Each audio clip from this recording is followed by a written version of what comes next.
Shalom Bapak Ibu Saudara, mari kita ngomongin firman Tuhan.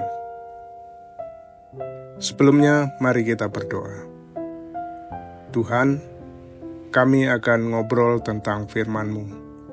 Bimbing kami ya Roh Kudus, agar kami bukan saja ngobrol tentang firman-Mu, tetapi kami menjadi pelaku yang setia. Dalam nama Yesus, firman yang hidup, kami berdoa. Amin. Hari ini kita ngopi dari Matius 9 ayat 35-38. Demikianlah Yesus berkeliling ke semua kota dan desa. Ia mengajar dalam rumah-rumah ibadat dan memberitakan Injil Kerajaan Surga, serta melenyapkan segala penyakit dan kelemahan. Melihat orang banyak itu, tergeraklah hati Yesus oleh belas kasihan kepada mereka, karena mereka lelah dan terlantar seperti domba yang tidak bergembala. Maka katanya kepada murid-muridnya, "Tuaian memang banyak, tetapi pekerja sedikit.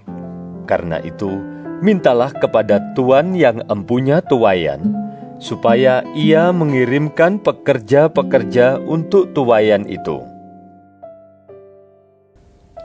Demikian firman Tuhan, berbahagialah setiap orang yang mendengar dan melakukannya. Nats yang kita renungkan hari ini ialah dari Matius 9 ayat 37. Lalu ia berkata kepada murid-muridnya, "Tuaian memang banyak, tetapi pekerja sedikit." Yesus menggunakan metafora panen untuk menggambarkan keadaan rohani orang-orang yang dia dan murid-muridnya layani. Dia melihat kesiapan orang-orang menerima kabar baik tentang kasih dan pengampunan Allah. Kita semua pasti tahu tentang memanen, apakah itu padi atau buah-buahan. Waktunya harus tepat. Jangan sampai kita panen buah yang kurang masak atau terlalu masak. Padi yang masih belum terlalu kuning tidak siap untuk dipetik. Jika terlalu lama kuning dibiarkan, maka akan jadi makanan burung atau rontok dan jatuh ke tanah.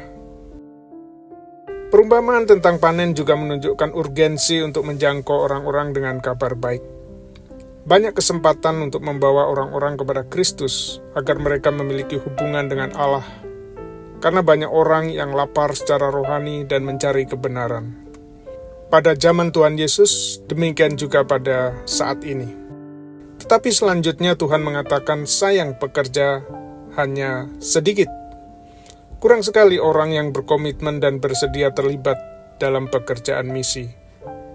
Dan Tuhan mendorong para murid untuk berdoa, meminta penuai-penuai, dan Tuhan berjanji akan mengirimkan penuai-penuai itu.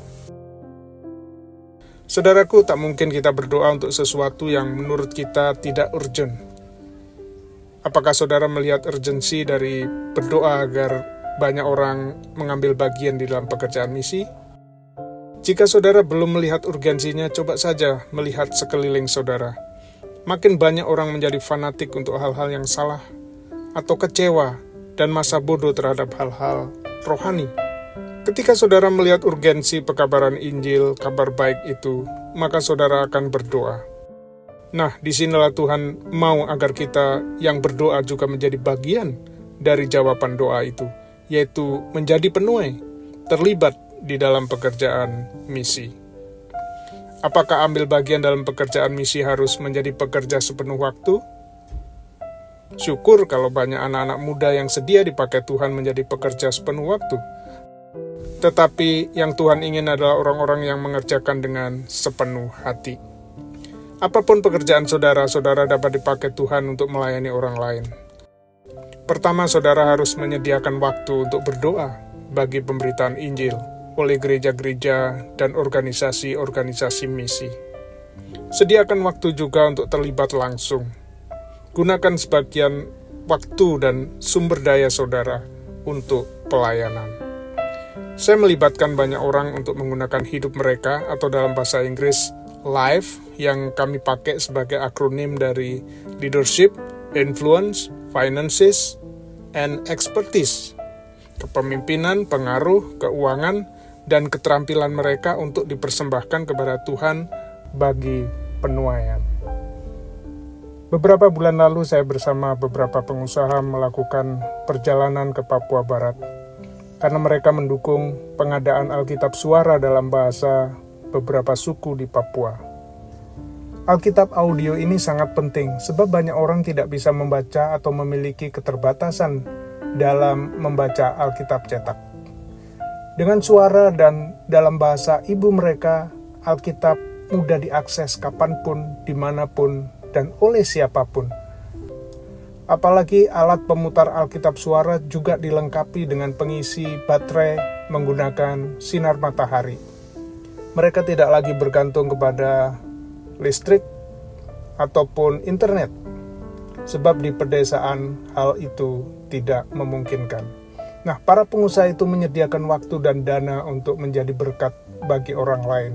Mereka mendengar beberapa kesaksian bagaimana hidup orang yang diubahkan oleh kebiasaan mereka mendengar firman Tuhan. Mereka bersuka cita karena dapat menjadi bagian dalam misi keselamatan Allah melalui Yesus Kristus, bayi Natal yang kelahirannya akan kita peringati segera. Memperingati Natal berarti memperingati alasan mengapa Yesus diutus Bapa ke dunia ini, yaitu untuk mencari dan menyelamatkan yang tersesat.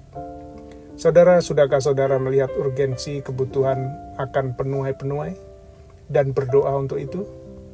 Buatlah komitmen untuk mulai berdoa dan setia berdoa untuk pekerjaan misi di ladang Tuhan. Mari kita berdoa. Tuhan, terima kasih telah mengingatkan kami akan kebutuhan penuai-penuai. Kami berdoa agar lebih banyak orang terpanggil untuk melayani Tuhan, karena begitu banyak kesempatan untuk menjadi berkat bagi bangsa ini. Dalam nama Yesus yang punya ladang itu, kami berdoa. Amin.